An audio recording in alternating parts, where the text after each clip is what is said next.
Olá, bom dia a todos, graça e paz. Que o Senhor venha estar com você nesta hora, te abençoando, trazendo entendimento da palavra do Senhor. Hoje estaremos fazendo mais uma leitura.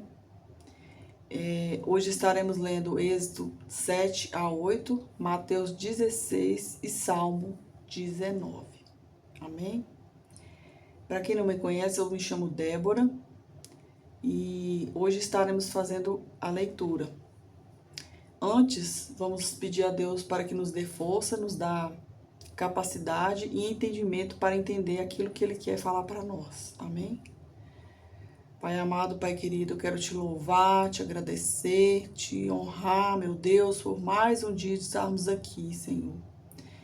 Te louvamos, ó Pai, por cada vida que está aqui, Senhor, se dispondo do seu tempo para estar aprendendo mais e mais de Ti, Senhor. Oh Deus, que o Senhor venha abençoar as famílias aqui representadas, Senhor. Guarda cada um, livra de todo mal. Nós te pedimos e te agradecemos. Vem estar conosco, Pai, nessa leitura. Em nome de Jesus. Amém. Então, no primeiro versículo diz assim: O Senhor lhe respondeu: Dou-lhe a minha autoridade perante o Faraó, e o seu irmão Arão será o seu porta-voz. Você falará tudo o que eu lhe ordenar. E o seu irmão Arão dirá ao Faraó que deixe os israelitas saírem do país. Eu, porém, farei o coração do Faraó resistir, e embora multiplique meus sinais e maravilhas no Egito, ele não os ouvirá. Então porei a minha mão sobre o Egito, e com poderosos atos de juízo tirarei do Egito os meus exércitos, o meu povo, os israelitas. E os egípcios saberão que eu sou o Senhor, quando eu estender a minha mão contra o Egito e tirar de lá os israelitas. Cada um deles jogou ao chão uma vara, e estas se transformaram em serpentes. Mas a vara de Arão engoliu as varas deles. Disse o Senhor a Moisés: Coração de Faraó está obstinado, ele não quer deixar o povo ir. Assim diz o Senhor: Nisto você saberá que eu sou o Senhor. Com a vara que trago na mão, ferirei a água do Nilo, e elas se transformarão em sangue. Aqui vemos que Faraó está com o coração endurecido, não quer deixar o seu povo ir embora. O povo do Egito. E o que me chama a atenção aqui, no versículo 2, aliás, o 3, fala assim: Eu, porém, farei o coração de Faraó resistir, embora multiplique seus sinais e maravilhas do Egito. Eu posso ver aqui que tudo tem um propósito. O Senhor sabia desde o início o que ia acontecer. Nós sabemos que Ele sabe de todas as coisas. E Ele já sabia que Faraó estaria com o coração endurecido. Isso foi tudo plano do Senhor, propósito do Senhor, para que Ele possa mostrar a sua glória, para que o povo de Israel entendesse que o Senhor é o Deus de milagre, o Deus que faz acontecer. Ele colocou Arão e, como prova viva disso, nós podemos ver aqui a vara de Arão se transformou em serpente e engoliu as outras serpentes de Faraó. E isso nós podemos ver a grandeza do Senhor, os milagres do Senhor acontecendo naquela época. E tudo isso tem um propósito. Êxodo 7 marca o início do confronto decisivo entre Deus e verdadeiro e os deuses do Egito. Deus coloca Moisés como Deus para Faraó, não em sentido ontológico, mas funcional. Moisés representa a autoridade divina diante do rei e que se considera divino. A vara de Arão, que engole as varas dos magos egípcios, estabelece imediatamente superioridade do Senhor sobre os poderes das trevas. A transformação das águas do Nilo em sangue é profundamente simbólica. O Nilo era adorado como fonte de vida egípcia e agora torna-se fonte de morte. Deus declara seu propósito 3 vezes. Saberão que eu sou o Senhor. Depois ele fala a revelação do nome divino. e é o objetivo central dos juízos. Então nós podemos ver aqui a grandeza do Senhor sendo manifestada através dos milagres dele, para que Israel visse, com os próprios olhos que o Senhor é o Deus Todo-Poderoso que faz acontecer as coisas, que tem poder sobre todas as coisas. Amém? Que Faraó visse, que os milagres do Senhor que estavam acontecendo naquele lugar, ele pudesse abrir o seu coração, mas nós sabemos que não foi isso que aconteceu. Ele continuou com o coração enfurecido, mesmo sabendo que Deus é o Deus Todo-Poderoso que poderia fazer milagres acontecer. Êxodo 8 fala assim. Vamos estar lendo aqui o primeiro versículo. O Senhor falou a Moisés: vá ao faraó e diga-lhe que assim diz o Senhor: deixe meu povo ir para que preste culto. O faraó mandou chamar Moisés e Arão e disse: orem ao Senhor para que ele tire essas rãs de mim e do meu povo. Então deixarei o povo ir e oferecer sacrifícios ao Senhor. Mas quando o faraó percebeu que houve alívio, obstinou-se em seu coração e não deu mais ouvidos a Moisés e Arão, conforme o Senhor tinha dito. Então nós podemos aqui ver que Faraó, ele mesmo sabendo que o Senhor poderia tirar aquelas rãs, tirar aqueles insetos do Egito, ele mesmo assim não deu o braço a torcer, ou seja, ele não deixou o povo ir embora. Isso que a gente vê como tipo de chantagem, Ele fala que vai liberar o povo se o Senhor tirasse aquelas rãs, aquelas coisas da vida dele, mas nós sabemos que não foi isso que aconteceu. Os magos disseram ao faraó: isto é o dedo de Deus, mas o coração de faraó permaneceu endurecido, e ele não quis ouvi-los conforme o Senhor tinha dito. Depois o Senhor disse a Moisés: levanta-se bem cedo e apresente-se ao faraó, quando ele estiver indo às águas. Diga-lhe que, assim diz o Senhor: deixe meu povo ir para que me preste culto. Mas naquele dia tratarei de maneira diferente a terra de Gósen, onde habita o meu povo. Nenhum enxame de mosca se achará ali, para que você saiba que eu, Senhor, estou na terra. Farei distinção entre o meu povo e o seu. Este sinal miraculoso acontecerá amanhã. Faraó continuava com o coração endurecido, mesmo sabendo que Deus poderia livrar ele daquelas pragas.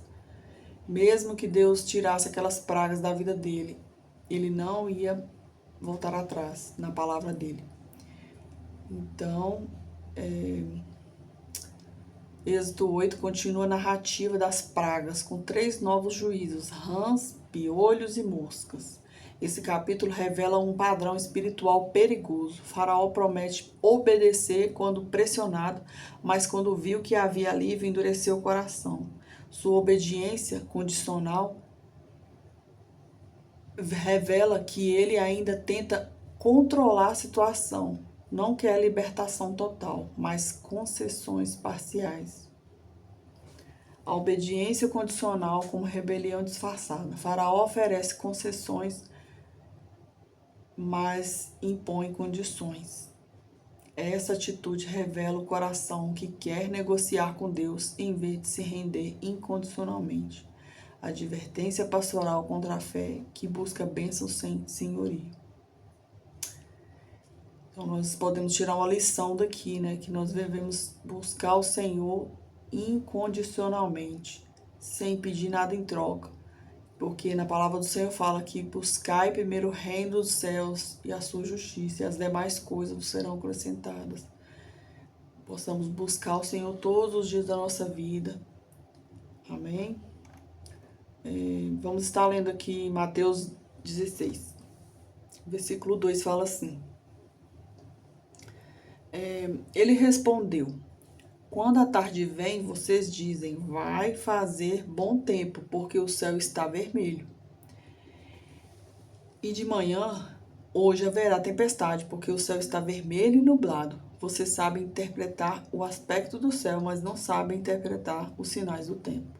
O 13 fala assim: chegando Jesus à região de Cesareia de Filipe, perguntou aos seus discípulos: quem os homens dizem que o Filho do Homem é?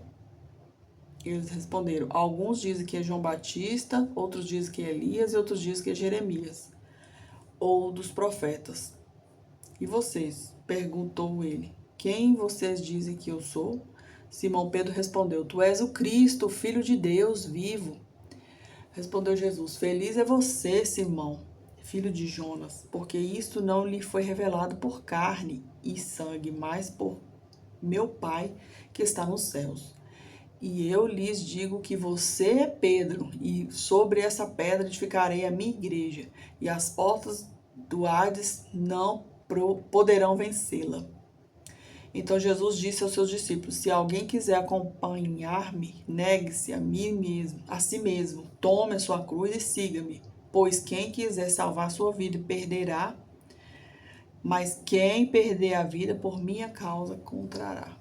Então nós vemos uma lição muito importante aqui que o Senhor Jesus deixou para nós, que é nós carregarmos nossa cruz, dizer não para o pecado, dizer não para os pratos, né, que o inimigo queira colocar em nossa frente, nos nossos dias. E dizer não é carregar a cruz. Literalmente, carregar a cruz é você negar-se a si mesmo. E como é difícil, né, irmãos? Nós sabemos como é difícil negar a nossa carne, que a nossa carne é fraca. Todos os dias ela quer pecar, ela quer ir para o lado contrário à palavra do Senhor. Mas que nós venhamos estar com nossa mente, coração aberto e ligados, né, na palavra do Senhor, porque é a palavra do Senhor que nos direciona, né, para o lado que nós devemos ir. Nós venhamos ir na contramão do sistema, contramão do diabo, de tudo que ele falar em nossa vida, que nós não venhamos deixar, nós venhamos dizer não para Satanás, para as coisas que ele oferece, e carregar a nossa cruz. E eu declaro em nome de Jesus sobre a sua vida, que se você se sente fraco, fragilizado pelos problemas da vida, pelo pecado, sabe que tem um Deus que pode perdoar os seus pecados, sarar suas feridas.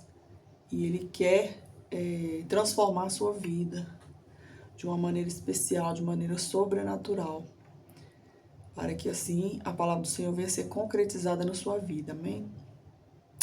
Vamos ler aqui em Salmo 19. Os céus declaram a glória de Deus, o firmamento proclama a obra das suas mãos.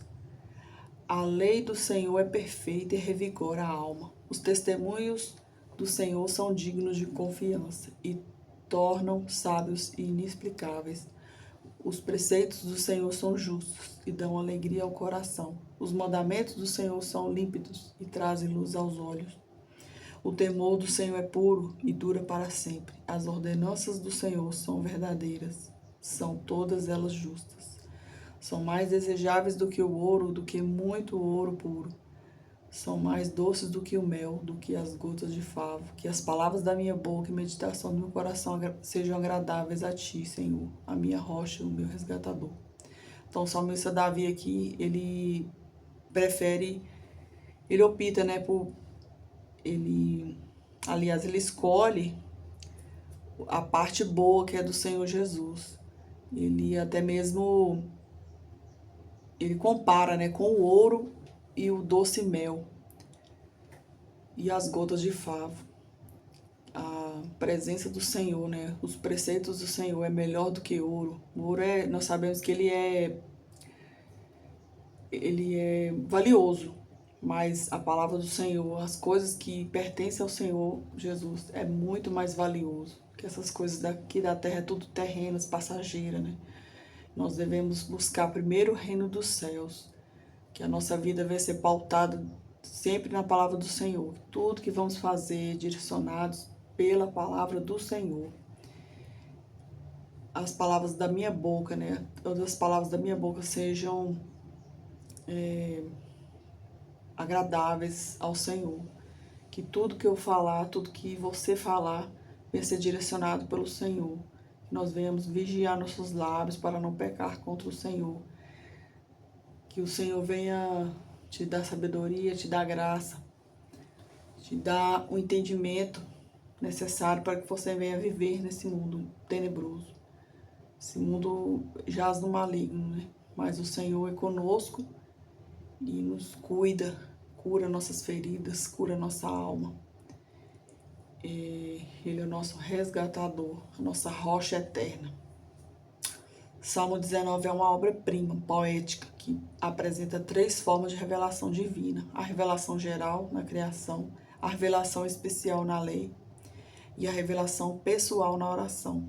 Os céus declaram a glória de Deus, sem palavras articuladas, mas com testemunho universal que alcança até os confins do mundo. Essa revelação natural, porém, não é o suficiente para a salvação. Daí a segunda parte para celebrar a lei do Senhor como perfeita, revigorante, sábia, justa, límpida, pura e verdadeira. A lei como um dom de Deus, não fardo. O salmista descreve a lei como uma linguagem de deleite, mais desejáveis do que o ouro, mais doces do que o mel. A lei não é prisão legalista, mas caminho de vida que revigora, ensina, alegra, ilumina e purifica. Deus como rocha redentor. O salmo conclui com um título duplo para Deus. Rocha minha, símbolo de firmeza e proteção, e redentor meu, termo que invoca o parente próximo que resgata da escravidão. Essa combinação revela que Deus é simultaneamente nosso refúgio seguro e nosso libertador ativo. Então, que Deus venha abençoar nossas vidas e que Ele venha ser o nosso guia, o nosso mestre em todas as nossas decisões, nossas vidas, que venhamos estar pautados na palavra do Senhor. Que tudo que fizermos venha ser direcionados pelo Senhor. Que o Senhor venha ser o nosso guia, para que Ele venha transformar nossas vidas todos os dias da nossa vida. Que possamos pedir transformação ao Senhor. Transformação no nosso caráter, na nossa personalidade. Possamos exercitar a nossa carne, porque a nossa carne ela não é convertida, mas ela é exercitada. Cada vez mais que você exercita a sua carne, você treina ela para ela não dizer não para as coisas do mundo, ela vai acostumar assim. E que Jesus venha te abençoar grandemente e que o Senhor venha abençoar a sua família também. Se você não é inscrito nesse canal, se inscreva, dá um joinha e compartilhe também essa palavra do Senhor. Deus te abençoe, fica com Deus. Excelente dia para você, em nome de Jesus.